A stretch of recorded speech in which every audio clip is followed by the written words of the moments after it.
everything on my face. I already washed my face and nagput na rin ako ng moisturizer. The moisturizer that I used was the IWHITE Korea. This is their Aqua Whitening Vita.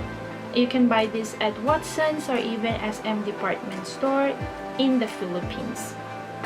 So, minsan, meron akong mga times na ayoko gumamit ng BB cream or even foundation.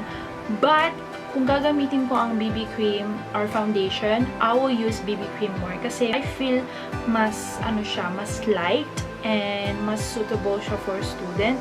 If I'm using BB cream, I'll be using the also from IWHITE Korea. Guys, this is not sponsored, okay? I wish it is sponsored, but it's not. It's just happened to, I just like their product and all. But this is the IWHITE Korea. If you guys could see that, this is their BB Holic Everyday BB Cream in the shade Light. But right now, I'll be using a concealer. This is the Maybelline Instant Age Rewind. This is in the shade Light. I hope you guys can see that. As you guys can see, it's pretty much new kasi ito yung bago kong bottle. Hindi ko pa siya masyadong nagagamit and everything. Meron pang ang plastic. So,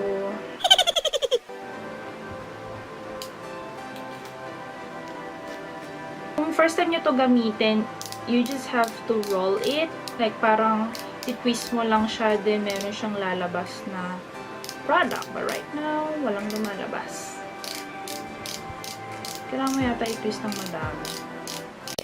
Lumabas ka na, please.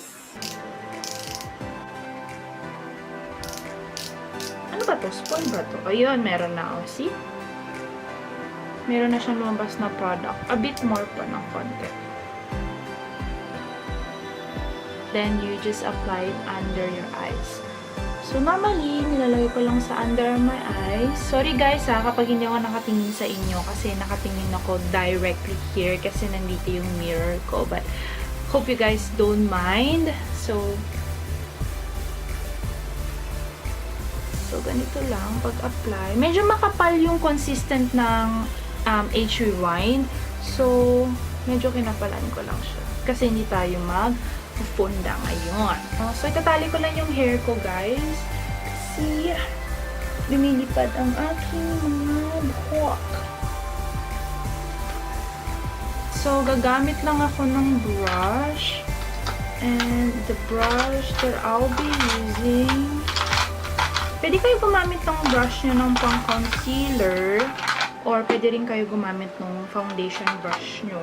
The brush that I'll be using is this. Parang siyang fluffy na brush. Pero pang concealer talaga siya. Ganito siya. Ito yung gagamitin kong brush to blend my concealer. Oh my god. Medyo light siya ha. Regalo lang kasi talaga sa akin to be honest. Medyo light siya ha. Ano ba yan?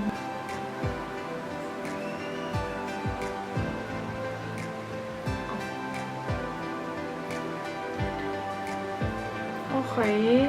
So, since madami-dami, hindi-decide na lang ako gumamit ng brush. I'm gonna use this big angle brush. Big kabuki angle brush to blend my concealer. Then, try to spread towards here. Wag lang dun sa area na talagang under eye mo. Kasi kapag nag-take ka ng picture, Diyos ko po, para kang merong ano dito ba, powder ba na parang, or concealer na hindi mo binlend masyado. So, try to like drag it here para blendable siya. Diba? Hindi ka na nag-foundation, pero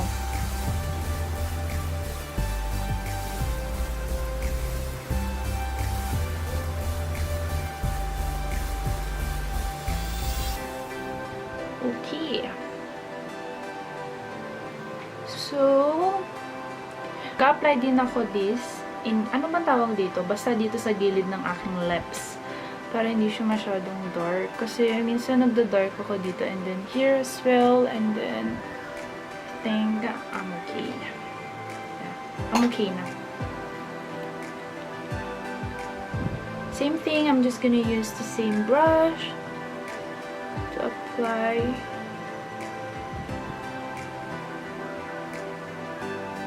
And try to even out. Para hindi masyadong maputi. And even here, kapag mayroon kang excess na concealer. Okay. So once you're done, I am gonna use powder. The powder that I'll be using for today is yung Essence Mattifying Compact Powder at ito siya. Hope nakikita nyo. Gagamitin kong brush for today is the Real Techniques blush brush. Yung fluffy brush siya. Just to apply it on my face. And remember to tap off the excess. Hindi ko na siya bibake kasi pupunta ka lang naman sa, kung sa school lang naman to, syempre, wala ka ng time para mag-bake-bake, diba? So, in-apply ko na lang siya directly. So, once you're done with the powder, let's proceed to the eyebrows. So, the eyebrow that I'll be using for today, the NYX Micro Brow Pencil. This is in the shade Espresso. So, I am just gonna brush my eyebrows. Although guys, although na, kasi yung brow ko medyo filled na siya, diba?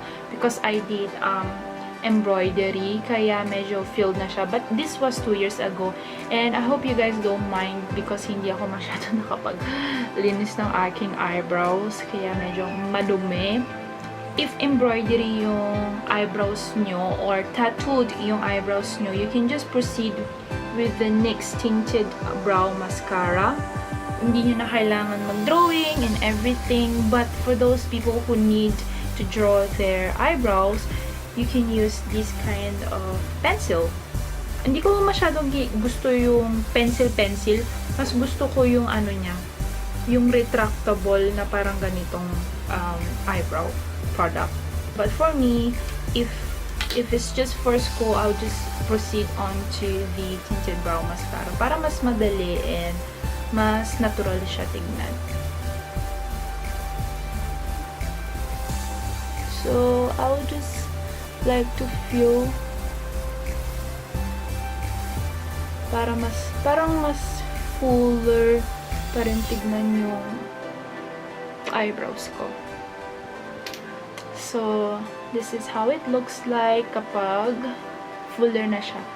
Tapos, minsan parang fini-fade ko, ginagamit ko yung finger ko na fini-fade ko siya para hindi masyadong strong dito sa unahan.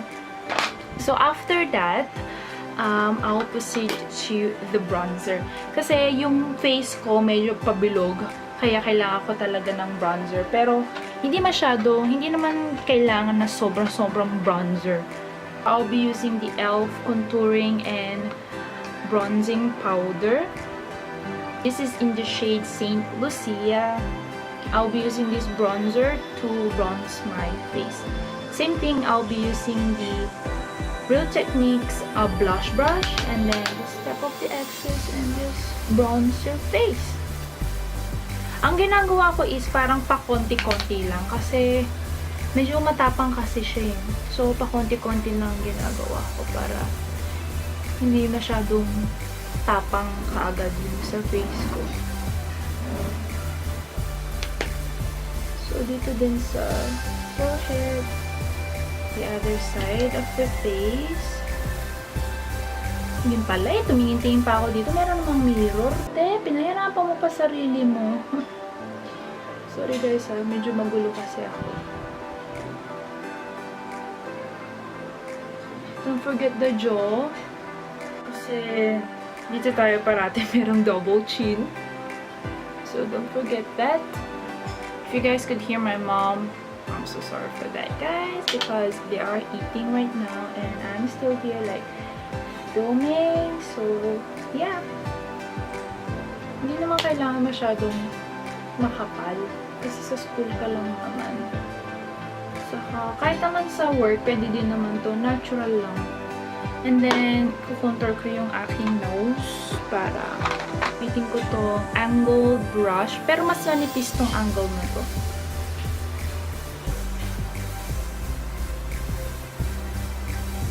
Dahan-dahan lang ang pag-contour sa nose.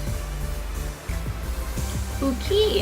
And then after that, I will just apply a blush together with it, yung e.l.f. Ito na rin i-apply ko na blush para sa aking cheek. And then same thing, I'm gonna use the same brush. Kaso kasi itong bronzer, itong blush na to, parang meron na siyang shimmer. If you guys could see that, parang meron na siyang shimmer. So, pwede nyo na rin na gawin na highlight yun. Kung mahilig kayo mag-highlight, you see? Meron na siyang pa-shimmer effect dyan. And then, medyo iuurong ko dito para maging, alam mo yung, ano ba tawag dun? Yung drunk na face. Pero dahan-dahan nung guys kasi medyo glitterish yung, ano na to. Kung meron kayong ganito, medyo glitterish yung blush niya. After that, I will apply a highlighter on my nose para matangos tingnan. Yung Jeffree Star Cosmetics. Hope you guys could see that. This is in the shade Skin Frost Eclipse. And this is how it looks like. It's very big, you guys. So, mag-swatch lang ako sa inyo, guys. You see, I hope you guys could see that. But ganyan yan siya. Mga 3 swatch na yan. Para sa akin, ang ganda niya. So, ang gagamitin ko yung fan brush lang siya. So, I'll just apply it on my nose. Oh, besh! Ang ganda! Oh! Ang ganda. Lalagay ko na nga rin dito. Oh, pang school pa ba to? Parang hindi na. Dito na rin sa nose. Ang tawag dito? Dito na rin sa taas ng lips. Oh! Ang ganda na. Saan ka pa? And then, hindi na ako mag-eyeshadows. Hindi na rin ako nagmamaskara. Kasi school lang naman. I do curl my lashes. Or sometimes, nag-eyelash extension ako. Kaya hindi na rin ako nagmamaskara. I'm just gonna use this eyelash curler. Just to curl my lashes. Kasi hindi ako nagmamaskara. Kaya, para medyo awake yung aking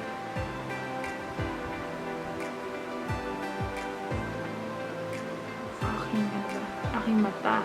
And then, I am going to proceed to my lips. So, yung gagamitin kong lips, it's either just pink or nude kasi sa school lang naman. So, I'll just gonna use the Fashion21. I really like this. Actually, guys, this is the Fashion21 All Day Bronze. All Day Bronze. If you guys can see that. Actually, guys, etong Fashion21 na to, because I like to wash nanay eye siya. So, I got this idea from her. I saw this video from her and I really like the shade. Actually, meron pa akong isa. Ito, dalawa siya. All Day Bronze to. Tapos, ito is All Day Sushi. So, ang gagamitin ko ngayon is yung All Day Bronze. Gusto ko parati ng nude.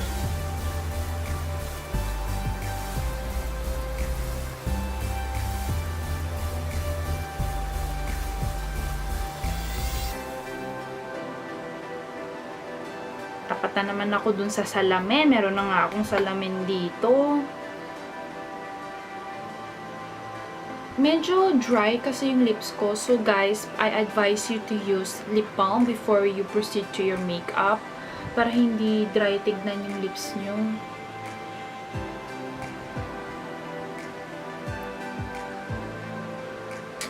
Ayan, nangangain pa ako ng buhok. Okay, I guess I'm done, you guys. Guys, if you guys wanna see it close up, This is how it looks like. Wala akong eyeshadow kasi parang pang school lang siya. This is how it looks like and